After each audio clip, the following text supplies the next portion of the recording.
Hi everyone. Today I want to tackle the word tonicisation. Tonicisation, what does that mean? Well, it commonly refers to a brief passing modulation. A modulation in harmony is when you move to another key. There's two ways to move to another key. You can move to another key at the end of a section or a phrase, so that you take the music into a new key. That means you would have a new tonic chord. You're shifting from one key to another key. And that tends to be used in a more structural way, where you would end a section of music in another key. There's another way that commonly gets used without having to modulate to another key. Composers often target a chord within the key and move to it via that chord's dominant. It's only brief, and then it just continues in the original key. And the important thing about that is that the chord that's targeted belongs to the original key. So in this instance, the composer isn't trying to change the key. They're just targeting a chord within the key and treating it like a tonic. So I have a demonstration here. Let's see what's going on. So we start out, we're in G major, and we start out with some fairly straightforward harmony here. Chord 1, going to chord 4 first inversion, going to chord 5, going to chord 1 first inversion, little extra harmonic embellishment there. Then the music is moving to chord 5. Okay, so what this demonstration does, instead of going straight from here, from chord 1 first inversion to chord 5, which happens to be in first inversion, it moves from chord 1 to chord 5 via chord 5's dominant. So chord 5 in this key is the triad of D major. Okay, so D, F sharp, A. Of course, this is in first inversion, so we have the F sharp in the bass voice. So it moves to chord 5, but via chord 5's dominant. So here we have the chord of D. So if we treated D here as a tonic chord, it's not, but if we treated it as such, then we can ask ourselves, what's the dominant of D? The dominant of the chord of D is the chord of A. But of course in D major has two sharps. So there's an F sharp and a C sharp. So here the music goes to the dominant of D, which is the chord of A. So here we have A, C sharp, E. We've had to introduce a C sharp because we're operating as though we're in the key of D. Of course, we're not really in the key of D. So this chord of A here is a foreign chord. It doesn't belong to G major.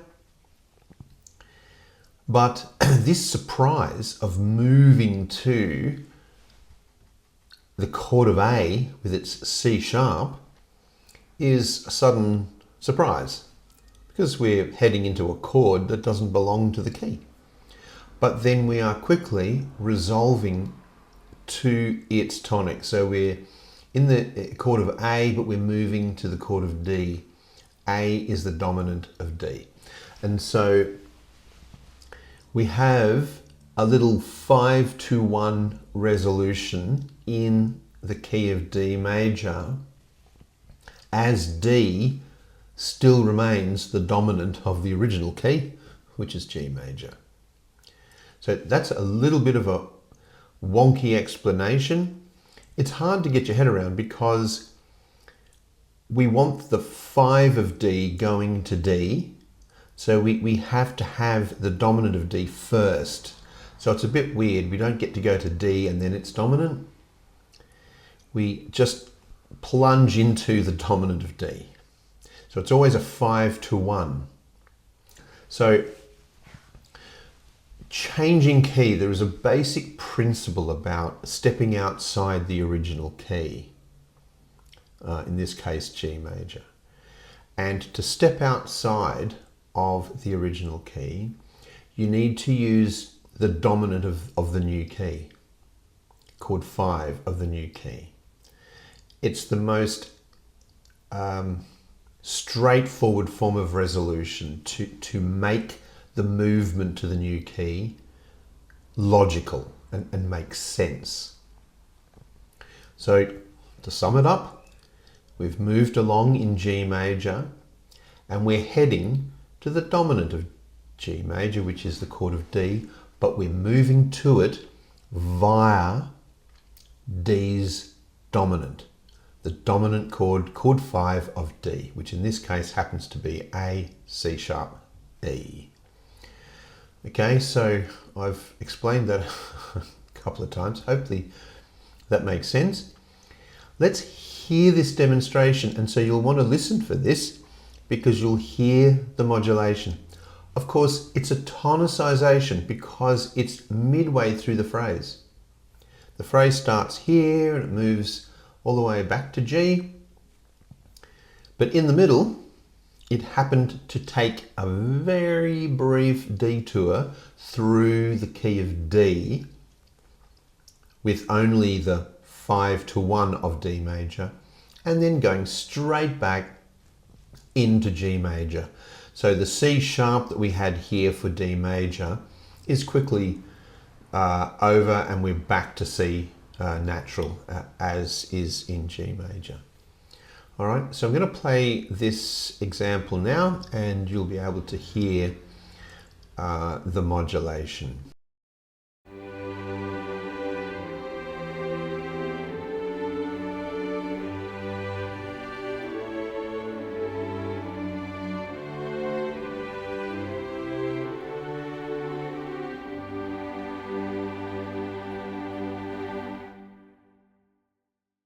So in this example, I added a few little decorative features here because I included the third inversion of A by adding the seventh of the chordal seventh of the triad, and in third inversion, and of course third inversion needs to resolve down. The chordal seventh has to fall and the leading note has to rise as it then resolves to D. So little embellishment there for your listening pleasure, as I'm sure it'll sound really lovely. So we need to now look at some examples of how we do this. So we need to get a little bit technical. So how does this work? Here we have the chord of G and we're going to move to the chord of D. So that's straightforward in the key of G major, moving from 1 to chord 5. But what we're going to do is we're going to move to it, move to D via D's dominant. I'm just going to turn the sound down here so it doesn't get in our way. All right. So now we'll turn those into minims because we're going to insert a chord here. And what we're going to do is we're going to insert the dominant of D. So we've just looked at that example, and the dominant of D, of course, is the chord of A. So we're just retracing the steps that we did before. Actually, I might just do this in a different way. I'm trying to get all clever here. I'll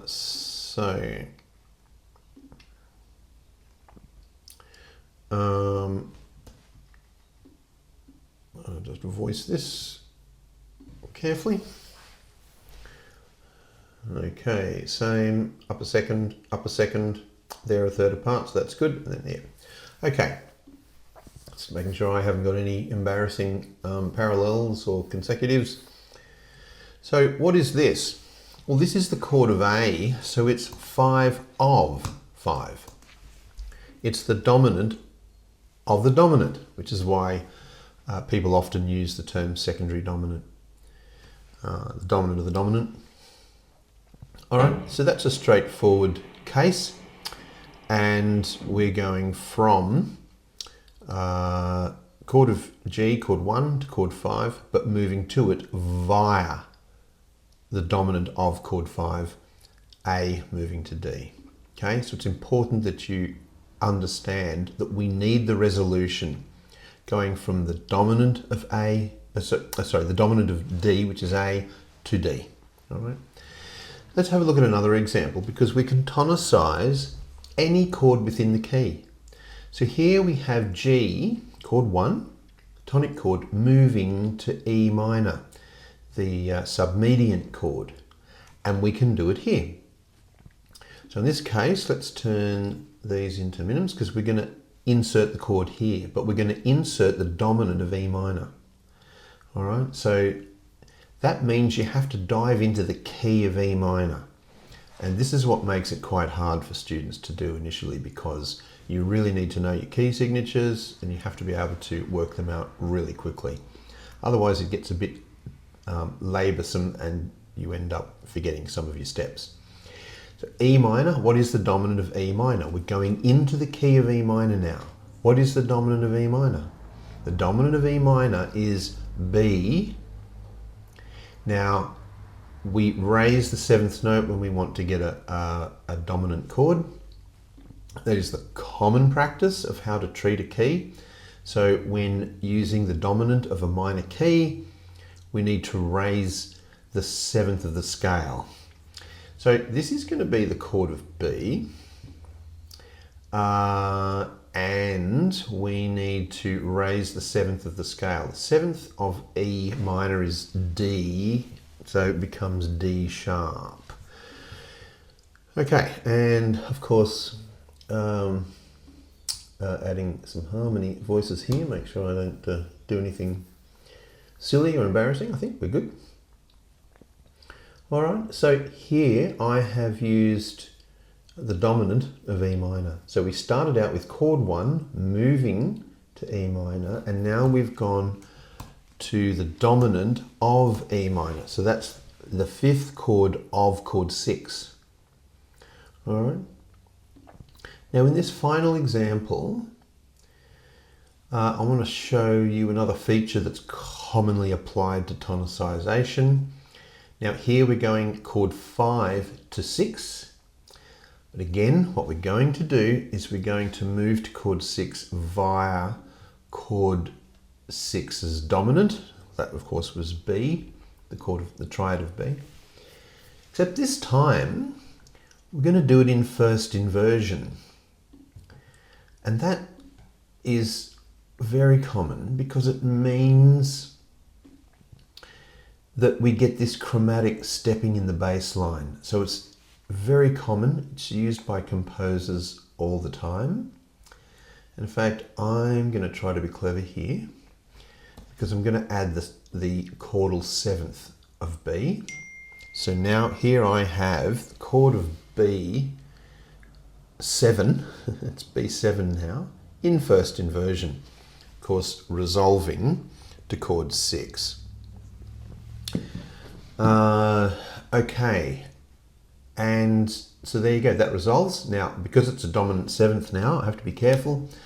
So the chordal 7th, that's the A above B, has to fall. So that's falling to the G. And of course, the leading note of E minor has to rise. So there you go, I've got my harmony correct. Thank goodness for that, because that would be embarrassing. All right, so hopefully that gives you a little quick rundown. You will see it in music. It doesn't even matter what genre. You will see it. You'll see this process not only in the work of the classical composers for centuries, but you will see it in a lot of contemporary pop rock music. It's a very common procedure, and it just expands the harmony beyond just being stuck in the diatonic key. right? So if you're into songwriting or any type of composing, it's a really good technique to learn how to do. And I could seriously recommend trying to get your head around it to expand the way you can develop chord progressions. So hope that helps. Thank you, and we'll see you next time.